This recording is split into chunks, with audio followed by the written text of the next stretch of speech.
né? Sei que está fazendo frio, mas né? Acordar. Irmãos, lembrando dos nossos avisos da semana, eu tenho colocado no grupo aí a escala daqueles que vão estar participando da direção de culto e daqueles que vão estar trazendo as reflexões nas quarta-feiras. Os horários dos nossos cultos, alguns irmãos já até decoraram. Na quarta-feira, às 7h30, de 7h30 a 8h30. Amém? De 7h30 a 8h30. Na quarta-feira, Escola Bíblica Dominical, de 9 às 11, a nossa EBD. E esse culto que estamos realizando agora, das 18h30, das 6h30, o horário aí Deus sabe, né? Você passa um pouquinho, né? Amém, irmãos? Lembre do aviso, lembre de estar olhando na escala. Esse mês eu não imprimi, não sei nem porquê, acho que foi a memória mesmo. Acho que o pastor está ficando velho. Mas tem lá no grupo a escala, a gente colocou lá, tá bom? Irmãos, lembrando também daqueles que pediram a revistinha da Escola Bíblica Dominical, a gente está recebendo para poder estar pedindo, tá aí a nossa revistinha, nós vamos estar trabalhando esse ano. Só falta uma lição na revista antiga, já estamos terminando, aí vamos estar iniciando nessa revista nova aqui. Vamos estar iniciando nessa revista nova aqui, Gálatas e Colossenses. Eu acho que depois que eu estou aqui fora do livro que a gente estuda sempre ao domingo, que eu vou fazer fiz uma exposição ano passado em todo o livro de 1 Pedro, estou fazendo agora em 2 Pedro. Mas fora isso, é a primeira vez que nós vamos trabalhar, depois que eu cheguei aqui, o livro bíblico propriamente dito, no nosso horário de Escola Bíblica Dominical. Amém?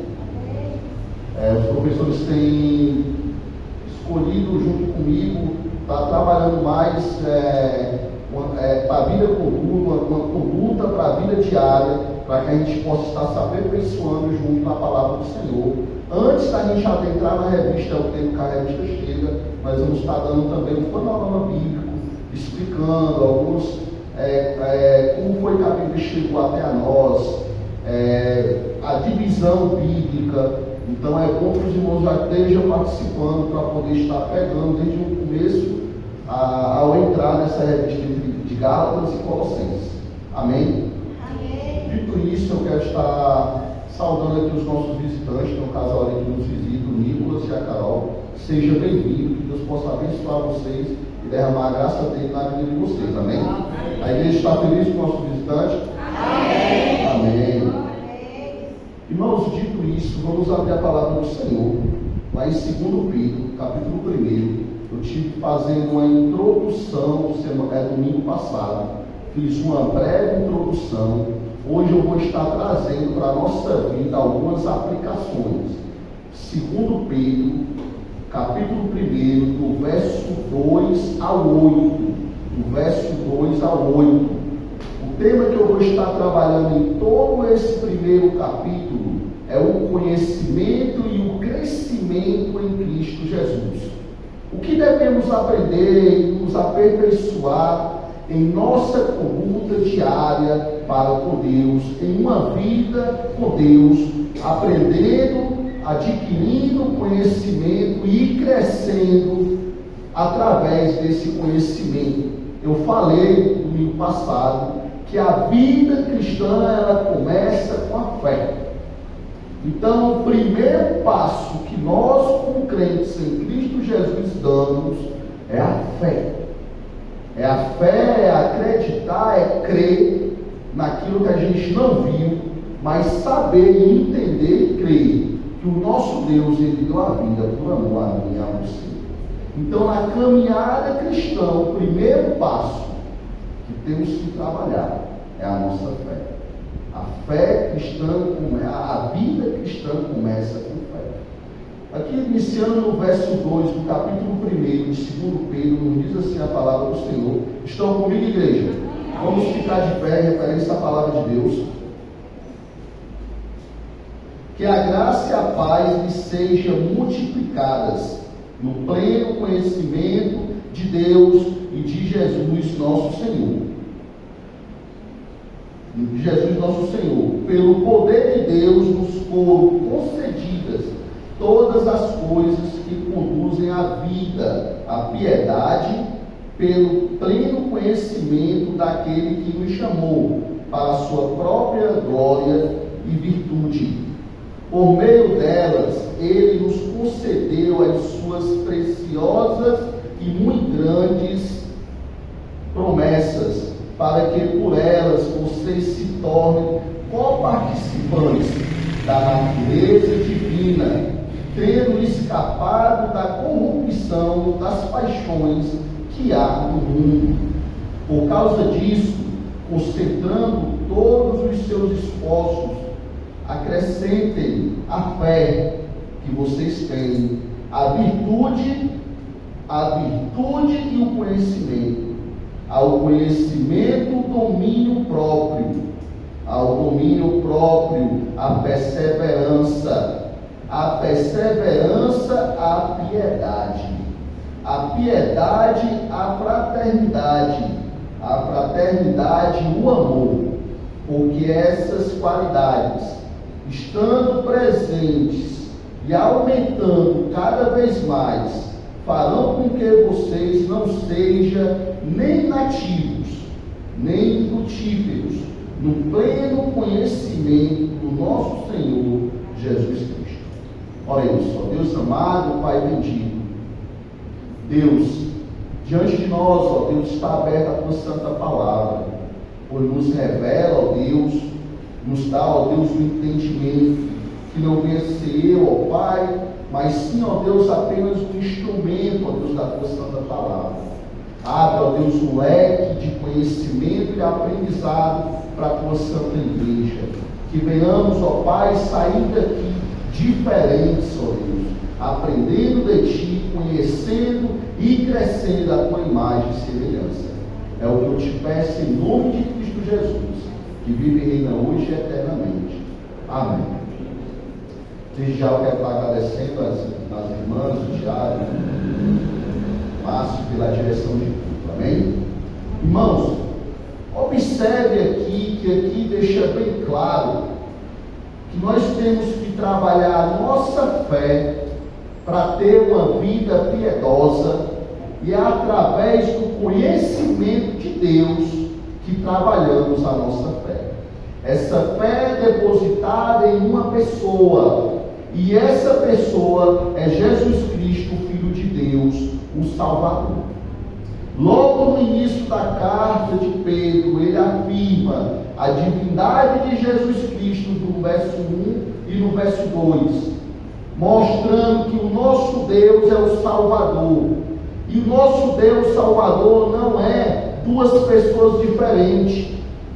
Na sua bênção inicial, aqueles a quais escreve Pedro menciona uma ideia recorrente da carta, que ele deixa bem claro e nos apresenta aqui: o verdadeiro conhecimento de Deus é através de Jesus Cristo.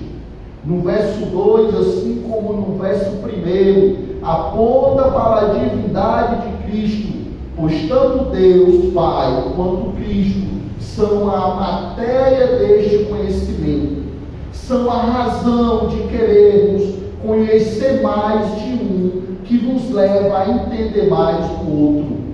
Não podemos conhecer a Jesus e não ver Deus. Não podemos conhecer Deus e não ver a grandeza, a magnitude de Cristo. Não podemos. Essa designação descreve uma só pessoa para podermos conhecer as duas, que é Cristo Jesus, o nosso Salvador. Paulo, ele usa a mesma expressão semelhante lá em Tito, capítulo 3. Acho que o Márcio coloca algumas passagens que eu vou estar citando. Tito, capítulo 3, no verso 4 e no verso 5. Nos diz assim: mas quando se manifestou a bondade de Deus, nosso Salvador, o seu amor por todos, ele nos salvou, não Guarde esse verso, que mais na frente eu vou falar um pouco sobre ele, e vocês vão lembrar novamente desse verso. Ele nos salvou, não por obra de justiça praticadas por nós, mas segundo a sua misericórdia. Ele nos salvou mediante o lavar regenerador e o renovador do Espírito Santo. Então, mérito nenhum é nosso. Mérito nenhum é as nossas bondades ou o nosso amor. Não. É o amor de Deus. Ele nos salvou não por obra de justiça praticada por nós, mas segundo a sua misericórdia. Troque essa palavra misericórdia por amor. Segundo o seu amor, ele nos salvou mediante a renovação através do Espírito Santo de Deus. Pedro lembra seus leitores de que Jesus Cristo é o Salvador, repetindo esse título 4 vezes, só para exaltar a grandeza de Deus. Aqui, em todo esse livro de 2 Pedro, que só tem 3 capítulos, ele sempre vai estar demonstrando que Jesus Cristo é o nosso Salvador.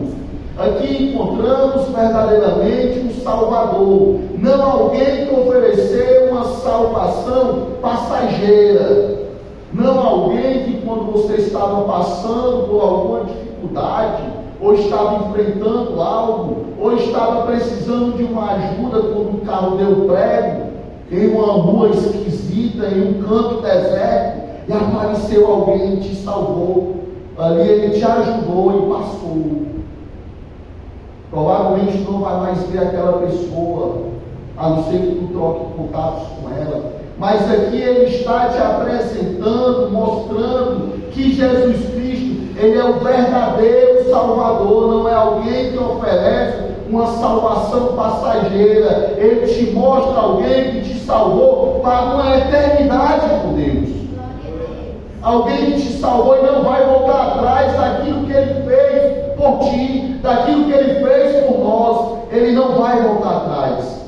O termo salvação era muito conhecido pelo povo, mas muitas vezes era alguém que só levantava, ou alguém que só aparecia naquele momento e não mudava nada. Ele não salvava ninguém.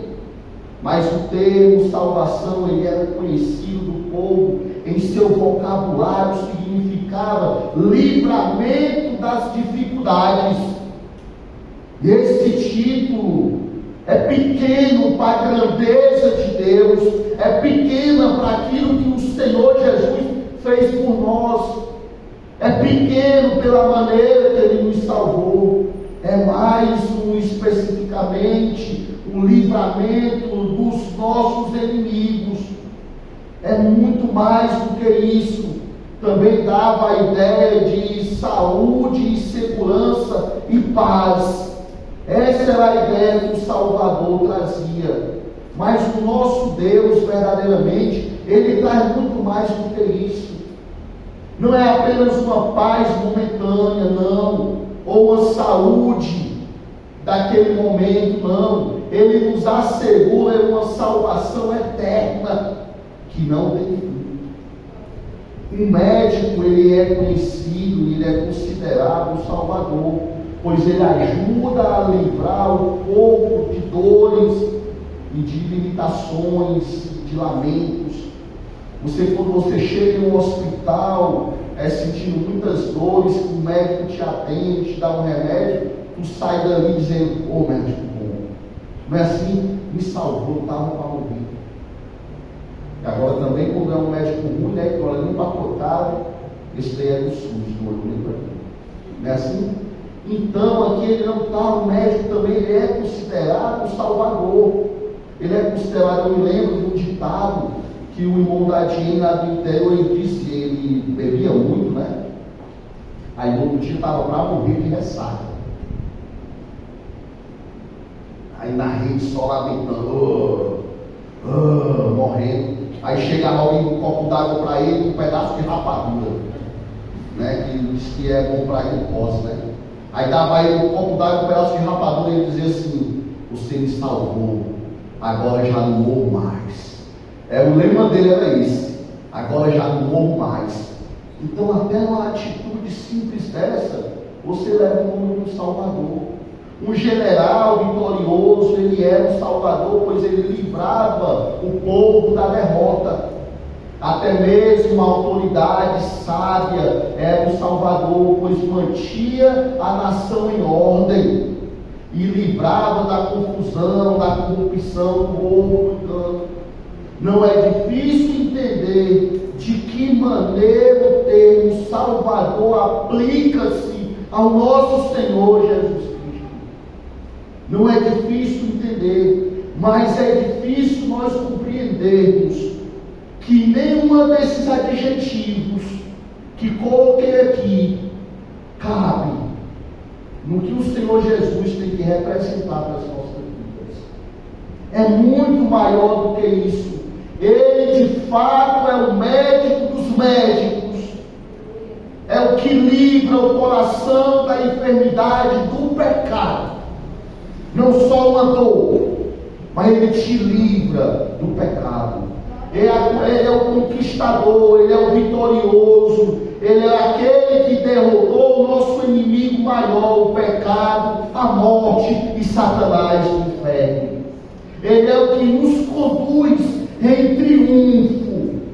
Além de ele nos salvar, ele nos conduz a uma vitória diante dele. Ele nos transforma a sua imagem e semelhança. Ele conduz a nossa vida em triunfo. Abra sua Bíblia lá em 2 Coríntios, capítulo 2. Vamos ler o verso 14 e o verso 15. 2 Coríntios, capítulo 2.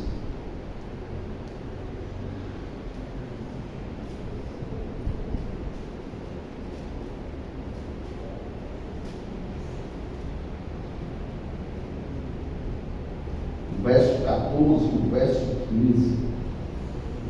Nos diz assim: logo de cara, você vê que na organização da nossa vida, a vitória em Cristo. No 14 nos diz assim: a graça, porém, a Deus, que em Cristo sempre nos conduz aonde? Igreja? Em triunfo, por meio de nos manifestar a fragrância do seu conhecimento em todos os lugares, porque nós somos para com Deus um bom quê? Um bom perfume de Cristo, tanto entre os que estão sendo salvos, como entre os que estão se perdendo. Irmãos, diante de Deus, Ele nos conduz em vitória diante dos outros crentes em Cristo Jesus, ou diante do mundo. Somos a diferença, somos o sal da terra e a luz do mundo. Eu não me canso de repetir isso. Somos um aroma suave, a essência perfeita de Cristo Jesus. Ele é o nosso Deus Salvador, o nosso Senhor Salvador, o Senhor Salvador. A fim de ser o nosso Salvador, teve de entregar a sua vida na cruz, de morrer pelos nossos pecados, pelo pecado do mundo.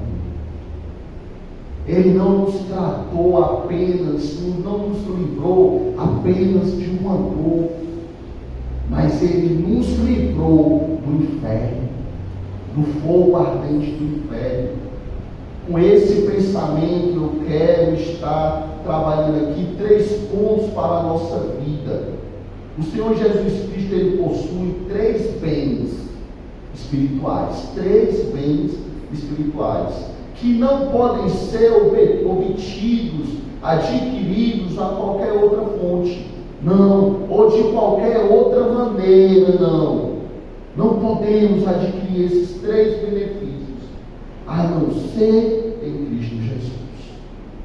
vamos recorrer em todos os aspectos, mas nunca vamos ter esse benefício se não encontrarmos, ou melhor, se não aceitarmos Jesus, se não reconhecermos. Eu não gosto dessa palavra de aceitar. Nós não somos nada.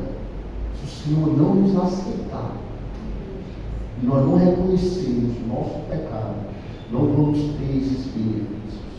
Então aqui eu quero estar trabalhando esses 3 benefícios: a justiça, a graça e a paz de Deus. O primeiro ponto é a justiça. A justiça. Abra sua Bíblia em 2 Coríntios capítulo 5, verso 28. Deus, a justiça de Deus, quando nós cremos nele como Salvador, a sua justiça passa a ser a nossa justiça e nos tornamos justos diante de Deus, como está escrito aqui em 2 Coríntios capítulo 5, verso 21. Aquele que não conheceu o pecado, Deus o fez pecador. Por quem? Por nós, para que nele fôssemos feitos o quê? Justiça de Deus. É impossível esforçar-se para merecer essa justiça, pois ela é uma dádiva de Deus aos que creem. É difícil termos ela por conta própria. Ah, pastor, eu me acho tão justo, pobre de ti, miserável, pecador. Nós conhecemos a justiça de Deus porque conhecemos a Deus, porque cremos em Deus, não por obras de justiça praticadas por nós, mas segundo a misericórdia e o amor de Deus, segundo a sua grandeza, segundo a sua graça, segundo a sua bondade e o seu amor. Lá em Tito a gente viu isso no capítulo 3, no verso 5. Ele nos salvou não por nossas obras de justiça praticada, mas pela ação da renovação de Deus em nossa vida através do Espírito Santo. Não imagine que qualquer mérito de bondade ou de amor seja teu. Tu não tem nada, irmãos. Nós não temos nada. Aprendemos a amar. Entenda, aprendemos a amar porque Deus nos amou primeiro. Porque Deus nos amou primeiro. Então aqui a gente encontramos o segundo ponto: a graça de Deus. A graça de Deus é um favor de Deus para com os seres humanos indignos. Nós não somos dignos dela, somos indignos. Em sua misericórdia, Deus deixa de dar o que merecemos, e em sua graça dá a nós o que nós não merecemos. Entenda, em sua misericórdia, em seu amor, Deus deixa de dar aquilo que verdadeiramente merecemos, que é o castigo. E em sua graça, no seu amor, na sua infinita bondade, Ele nos dá aquilo que não merecemos, que é o seu cuidado, o seu consolo, a sua misericórdia por nós, aquele amor que não tem medida, que não tem comparação. O nosso Deus é o Deus de toda graça, e Ele canaliza essa graça por meio de Jesus Cristo, como está escrito em João capítulo 1, verso 14 e verso 16, nos diz assim: e o Verbo se fez carne. João capítulo 1, verso 14. E o Verbo se fez carne e habitou entre nós, cheio de graça e de verdade. E vimos a sua glória, a glória como unigênito do Pai. E no verso 16, porque todos nós temos recebido a sua plenitude e a graça sobre graça. Me lembrei daquele louvor que nós cantamos aqui: graça sobre graça. Irmão, mérito nenhum nosso. Mérito nenhum nosso. A graça de Deus é um favor por nós que não merecemos. E com esse pensamento, chegamos no último ponto, que é a paz de Deus. O resultado dessa paz, dessa experiência, o resultado de termos essa paz, essa experiência da justiça e da graça de Deus nos leva a ter a paz com Deus. É como está escrito em Romanos capítulo 5, verso 1 e 2. É uma trajetória, é uma caminhada. Conhecemos a justiça de Deus, porque reconhecemos que somos pecadores. Senão não vamos entender a justiça de Deus. Vamos continuar pecando e achando que Deus não vai nos julgar, achando que Deus não vai nos punir pelos nossos atos inimigos, pelos nossos pecados, por acharmos que somos libertos e podemos fazer tudo, e acharmos que temos essa liberdade. Então nós observamos, aprendemos, reconhecemos a justiça de Deus e reconhecemos que somos pecadores e necessitamos de Cristo. Aí observamos, através de entender que o nosso Deus é justo, chegamos a compreender o seu imenso amor, que é a sua graça por nós. Aquele amor que nós não merecemos, mas Ele, pela sua misericórdia, entregou a vida do seu único filho a morrer no nosso lugar. Então, através disso, chegamos aonde? Na paz. Aqui em Romanos, capítulo 5, verso 1 e 2, diz assim: justificados, pois, mediante a fé, temos paz com Deus. Por meio de quê? Por meio do nosso Senhor, Jesus Cristo, pelo qual obtivemos também o acesso, aqui é a caminhada do crente, o acesso pela quê? Pela fé, a esta graça, na qual estamos firmes e nos gloriemos na esperança da glória de Deus. Irmãos, é uma caminhada. É uma caminhada. Se nessa caminhada tropeçarmos, não vamos chegar em uma eternidade. Se nessa caminhada desistirmos, não vamos chegar em uma eternidade. Na verdade, a graça e a paz de Deus são multiplicadas para conosco ao andarmos com Ele, ao crermos em suas promessas. Aí sim, nessa caminhada vamos ter esses três benefícios: entender a justiça de Deus, e através de compreender a justiça de Deus, vamos nos tornar também justos.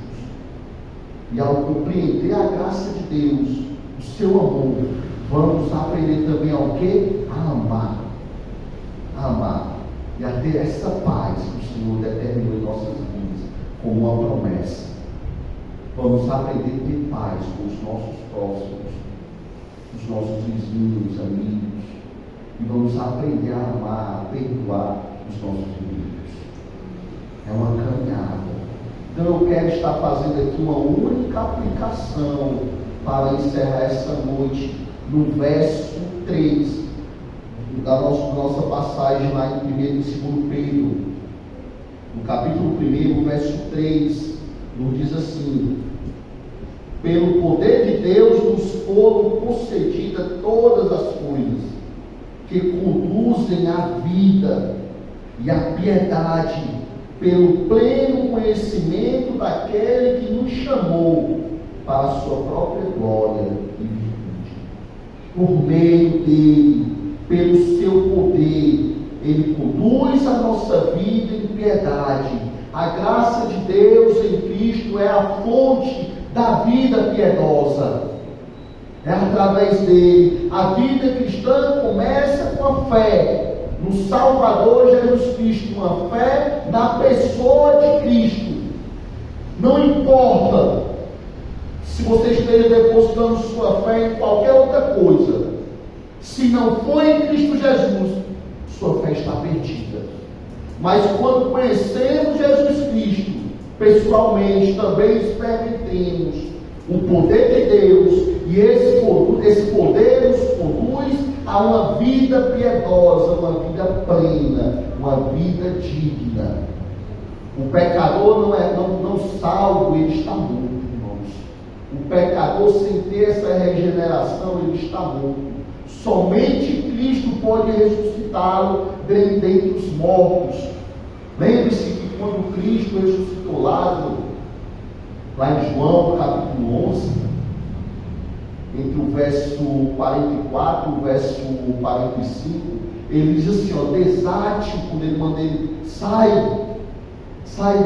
daí de dentro, tira a pedra, sai para fora, Lázaro. Ele manda desatar as suas amarras. Quando uma pessoa morria naquela época, era enrolada com panos, com uma múmia. Lembra daquela imagem da múmia? Era enrolada com um pano. Aí o Senhor diz, manda, desate-o e deixe-o, livre-se das mortalhas. No versículo o Senhor diz, livre-se das mortalhas e deixe-o. Quando nascemos de novo na família de Deus pela fé em Cristo Jesus, nascemos completos. Não precisamos de mais nada. Quando aceitamos Jesus Cristo, ou melhor, quando reconhecemos a nossa necessidade de Cristo, reconhecemos que somos pecadores, o nosso Deus, Cristo Jesus, Ele morreu em uma cruz pelos nossos pecados. Então não necessitamos de mais nada, a não ser dele.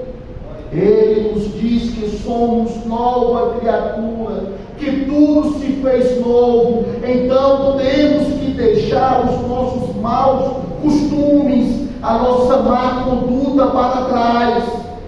Temos que deixar de praticar aquilo que praticaríamos quando éramos mundanos, aquilo que o mundo nos laçou, aquilo que o mundo nos ensinou. Uma nova conduta, temos que deixar as mazelas desse mundo. Deus nos dá tudo de que precisamos para a vida, para uma vida piedosa, cheia de graça e poder, para uma vida que não precisamos mais da atuação do mundo em nós. Irmãos, não deixem que reflita em você o mundo, mas sim que reflita em sua vida a palavra de Deus, Cristo. Deixe que os outros olhem para você e vejam Cristo em sua vida. Que você possa ser identificado em suas ações, em sua conduta, em sua maneira de falar, Cristo. Das vestes aos cabelos, do andar, do falar, de um ouvir de uma música, mas que tudo que você faça mostre que você representa Cristo, para uma vida diferente, pensamentos diferentes, atitudes diferentes. É isso que o poder de Deus nos dá. Nele não precisamos acrescentar coisa alguma em nossa vida. Nele, em Cristo Jesus, estamos aperfeiçoados, como está escrito lá em Colossenses, capítulo 2, verso 9 e 10. Porque nele habita corporalmente toda a plenitude da divindade, e também nele vocês receberam a plenitude. Ele é o cabeça de tudo do que precisamos, Ele é o cabeça, Ele é aquele que venceu os principados e potestades. Nele está todo o poder. Aqui em Colossenses, Paulo nos ensina assim, como ensinou para os colossenses, que eles tinham tudo o que precisava em Cristo Jesus. Observe no verso 10 aqui de Colossenses. Aqui nos ensina que nele temos recebido a plenitude de Deus, a plenitude. Nesta importante declaração, Paulo ele afirma que os crentes compartilham do poder e da autoridade de Cristo sobre todas as principados e potestades, em virtude da união com Ele, da união com Cristo. adquirimos essa autoridade. Aqui nós encontramos o tema principal de Colossenses: a plenitude divina está em Cristo, não em nós. Você nunca vai ser uma pessoa completa, perfeita, sem Cristo. Nunca. Os crentes são aperfeiçoados nele, modificamos, passamos por uma transformação, a imagem e semelhança de Cristo, quando reconhecemos que nele temos tudo. Portanto, nós temos tudo o que precisamos, irmãos, em Cristo Jesus, tudo. Nós não precisamos de nenhum outro ensino para nos tornarmos conhecedores de Deus. Não precisamos de nenhuma manifestação para podermos acreditar na palavra de Deus. Não precisamos de nenhuma manifestação de milagre. Não, porque o maior milagre somos nós. Porque o nosso Deus, Ele já tem nos dado tudo, toda a autoridade para trabalharmos a nossa fé. Tudo. Irmãos, o termo aqui, cabeça, é claramente usado aqui no sentido de autoridade. A autoridade é essa que temos em Cristo Jesus, o nosso Senhor.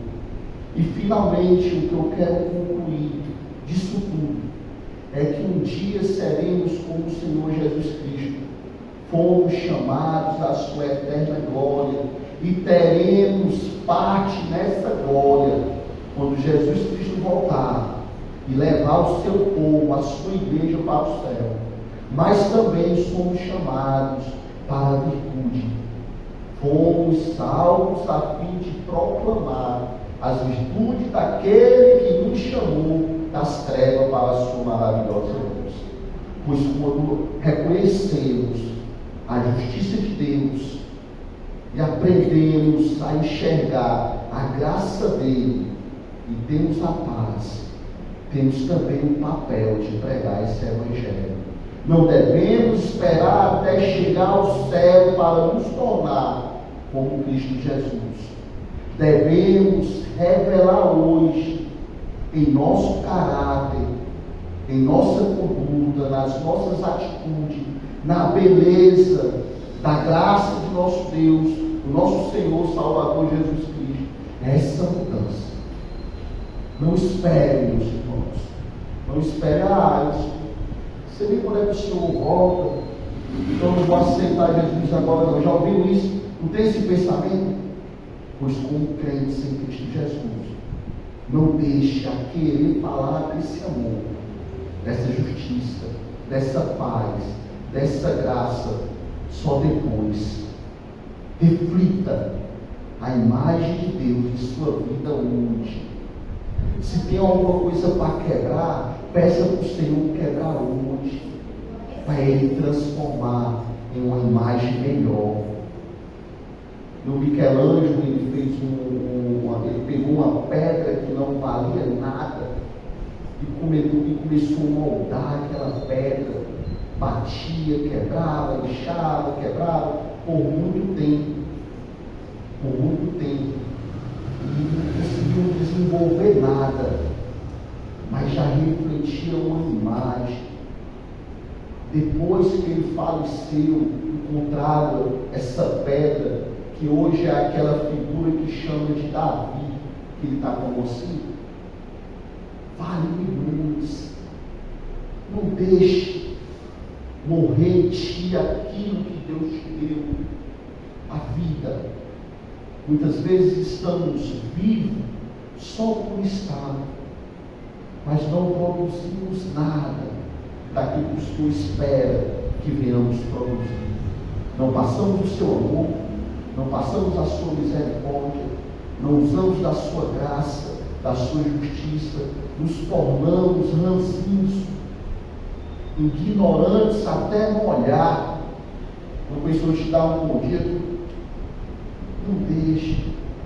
Seja verdadeiramente esse espelho limpo que reflete Cristo em tua vida.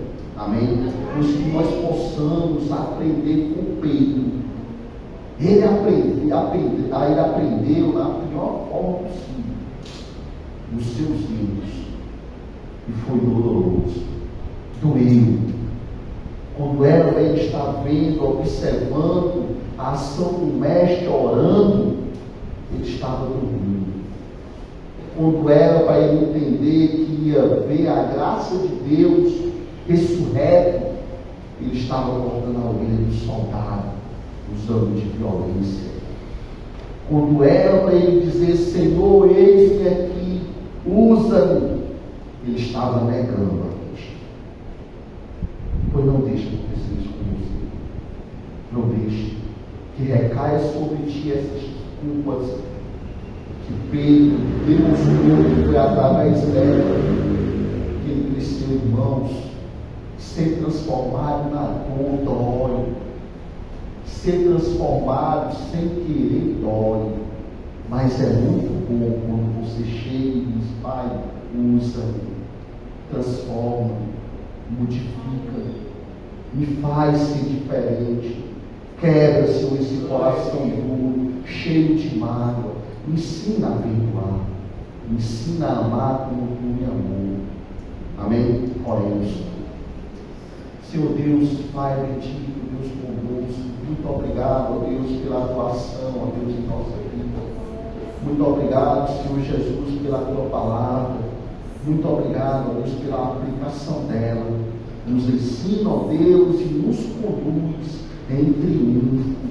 Nos ensina, ó Deus, a ver a tua justiça, a entender a tua graça e a ter essa paz que tu determinou em nossa vida.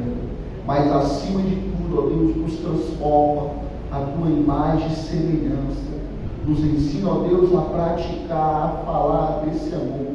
Que não venhamos, ó Deus, sair daqui como chegamos, mas sim verdadeiramente dispostos, ó Deus, a ser esse espelho limpo que reflete a tua imagem. É o que eu te peço, ó Deus, para a tua igreja. Em nome de Cristo Jesus é o que eu te peço para a minha vida.